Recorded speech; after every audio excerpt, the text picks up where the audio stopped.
નમસ્કાર વિદ્યાર્થી મિત્રો, હું અભય સર આપણી યુટ્યુબ ચેનલ બાપુનું ગણિતની અંદર હાર્દિક સ્વાગત કરું છું. મિત્રો, અત્યાર સુધી તમે જે વિડીયો જોઈને આવ્યા છો એ આપણા મધ્યકની થિયરી અને મધ્યકના દાખલા જોઈને આવ્યા હશો.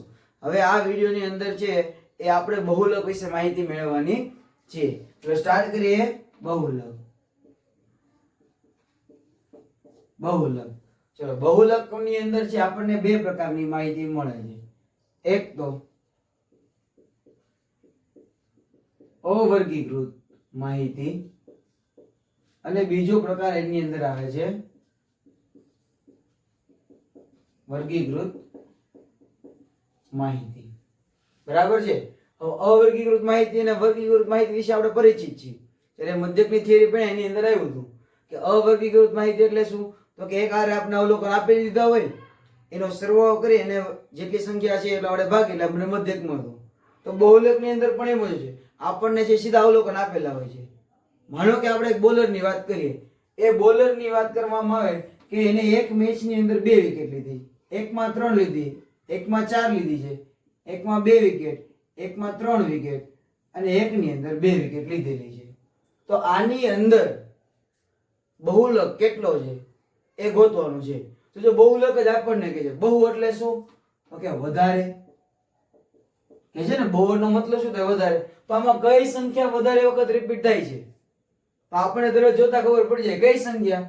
તો કે 2, 2 અને 2 3 વખત રિપીટ થાય છે ને. તો આપણા માટે આ માહિતીનો બહુલક કેવો થઈ જાય? 2 થશે. બરાબર. તો કે બહુલક બરાબર 2. પરંતુ એવો પ્રશ્ન પૂછવામાં આવે કે બહુલક એક કરતા વધારે વખત હોઈ શકે? તો એનો જવાબ જે આપણે કહી શકીએ તો કે હા. માનો કે હજી એક સંખ્યા આપણે લઈ લઈએ 3. એ 3 છે એ કેટલી વખત રિપીટ થાય પાછા? તો કે 3 વખત. આ 1 વખત, 2 વખત અને 3 વખત. તો આનો જવાબ કેટલો થઈ જાય? 2 અને 3. કે 2 છે એ સૌથી વધારે વખત રિપીટ થાય છે અને 3 કેટલી વખત થાય છે? 3 વખત રિપીટ થાય. એટલે બહુલક છે આપણા માટે 2 જવાબ થાય. 2 અને 3. એટલે બહુલકના જવાબ છે એક કરતા વધારે હોઈ શકે છે. સમજણું? અવર્ગીકૃતમાં ડાયરેક્ટ અવલોકન આપેલા હોય, એનો જોઈને સીધો આપણે જવાબ લખવાનો હોય છે. હવે વાત કરીએ આપણે વર્ગીકૃત માહિતીની અંદર. તો વર્ગીકૃત માહિતીની અંદર બે પ્રકાર પડે છે. એક આપણે આવે છે અસતત વર્ગ અને એક આપણે આવે છે સતત વર્ગ. હવે આપણે જે અત્યાર સુધી જે મધ્યકની અંદર દાખલા ગણતા એની અંદર આપણને વર્ગ આ રીતે આપેલા હોય. જો 0 થી 10, 10 થી 20, 20 થી 30. તો આ જે આપણને જે વર્ગ આપેલા હતા એની તમે જો તો પહેલા વર્ગની ઉર્ધ્વ સીમા અને એના પછીના વર્ગની અધર સીમા બે કેવી છે?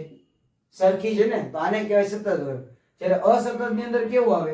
તો આપણે આપેલું 1 થી 9, 10 થી 19, 20 થી 29. તો આ પ્રકારની માહિતીમાં જો તો શું આપેલું હોય? તો કે 9 એટલે કે ઉર્ધ્વ સીમા અને એના પછીના વર્ગની અધર સીમા બે કેવી છે? અલગ અલગ. તો આને શું કહેવાય? અસતત વર્ગ કહેવાય.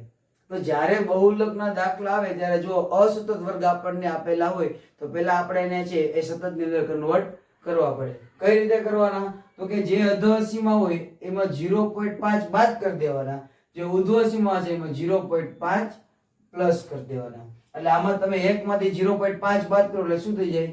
0.5. અને 9 ની અંદર 0.5 પ્લસ કરો એટલે કેટલા આવશે? 9.5. હવે પાછો આની અંદર અધર સીમામાં 0.5 બાદ કરો એટલે શું આવશે? 9.5. આમાં પ્લસ કરો એટલે 19.5. આમાં માઈનસ કરો 19.5 ના પ્લસ કરો એટલે 29.5. તમે જોવો તો ઉર્ધ્વ સીમા અને પછીના વર્ગની અધર સીમા બે કેવી થઈ ગઈ? હવે સરખી. એટલે બહુલકનો દાખલો હોય અને જો અસતત વર્ગ આપણને આપેલો હોય એટલે પહેલું કામ આપણે શું કરવાનું?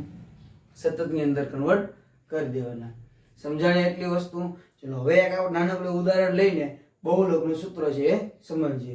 ધારો કે આપણને છે એવું આપેલું હોય કે 0 થી 10 માર્ક વાળા વિદ્યાર્થી છે એ 2 છે, 10 થી 20 વાળા વિદ્યાર્થી છે એ 3 છે અને 20 થી 30 વાળા વિદ્યાર્થી છે એ 1 છે એવું માની લઈએ. ચાલો, હવે બહુલકનું સૂત્ર શું છે એ જો.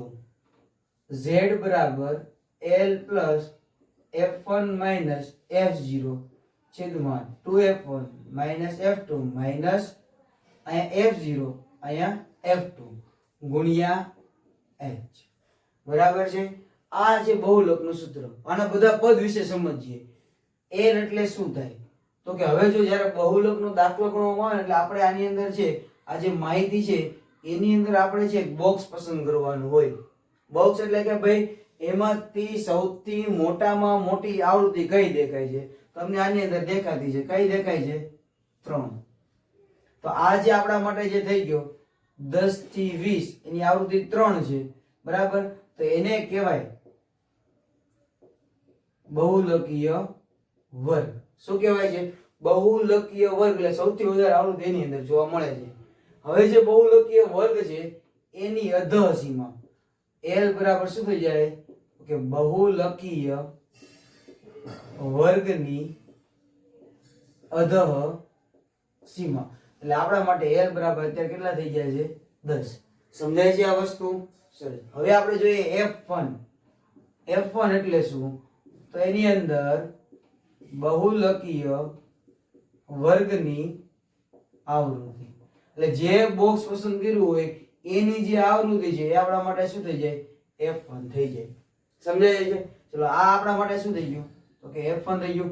1 ની ઉપર શું આવે? 1 ની પહેલા શું આવે? 0 આવે. તો આપણે જો F0 બરાબર બહુલકીય વર્ગની આગળના વર્ગની આવૃત્તિ. બહુલકીય વર્ગ એના આગળની આવૃત્તિ એટલે 2. તો આપણા માટે F0 માં શું થઈ જશે? 2. સમજાય છે આ વસ્તુ? હવે 1 પછી કેટલા આવે? 2 આવે. આ 1 છે એના પછી કોણ આવે? 2. તો F2 એટલે શું? તો કે જે બહુલકીય વર્ગની પાછળના વર્ગની આવૃત્તિ. એટલે F1 આપડા આ હતો એ નીચે એટલે 2 આવે. 2 એટલે કોણ? તો કે F2 બરાબર 1.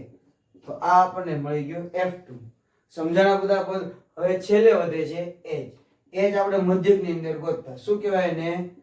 વર્ગ લંબાઈ. સમજાણું મિત્રો? તો આ રીતે છે આપણે બહુલકનું સૂત્ર છે યાદ રાખવાનું છે અને એના આધારે જે આપણને દાખલો પૂછ્યો એમાં બહુલકીય વર્ગ કઈ રીતે પસંદ કરવાનો છે અને એના આધારે F1, F0 ને F2 અને h કઈ રીતે મળે છે એ તમે સમજી ગયા. આ વિડિયોની અંદર બસ આટલું જ.